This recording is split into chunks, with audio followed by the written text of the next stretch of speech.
High বন্ধুরা, দেখো আজকে বানাবো গাছ পাঠা মানে এঁচোড়, চিংড়ি এঁচোড়। তো ডুমো করে এঁচোড়গুলো কেটে নিয়েছি। এবার এগুলোকে নুন হলুদ আর একটু সর্ষে তেল দিয়ে জলে ভাপিয়ে নেব, গরম জলে ভাপিয়ে নেব। তারপর দেখো আদা রসুন কাঁচা লঙ্কা মিক্সিতে বেটে নেব। এবার চিংড়ি মাছগুলো নুন হলুদে ভাজা করে নেব। আর কড়াই ফোড়ন দিয়েছি সাদা জিরে আর তেজপাতা। তারপর টুকরো করা আলুগুলো দিয়ে দেবো।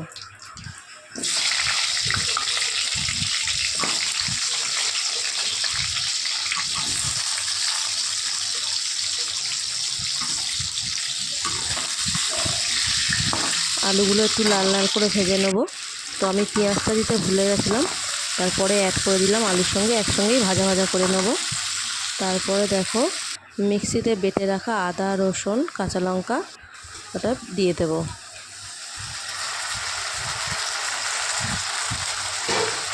ভালো করে আলুর সঙ্গে মশলাটা কষিয়ে নেব।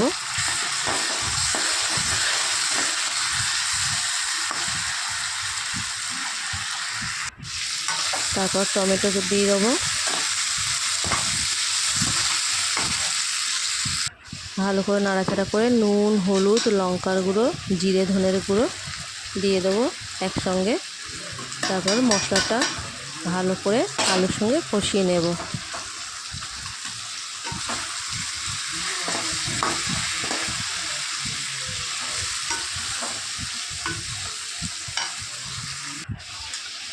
তারপর ভাপিয়ে রাখা এঁচোড়গুলো দিয়ে দেব। এঁচোড়ের সঙ্গেও ভালো করে মশলাটা কষিয়ে নেব। কষিয়ে নিয়ে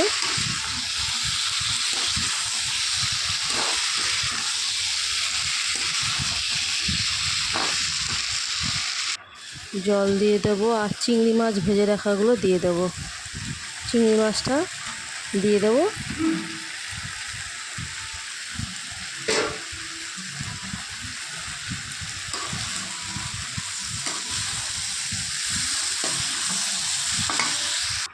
তারপর জল দিয়ে ঢেকে দেব, 10-15 মিনিট ঢেকে দেবো।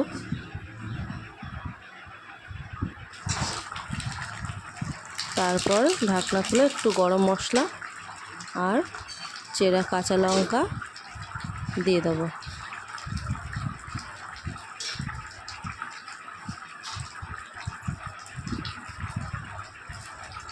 তো আমার রেডি হয়ে গেল এঁচোড় চিংড়ি বা গাছ পাঠা, যেটাই বলতে পারো।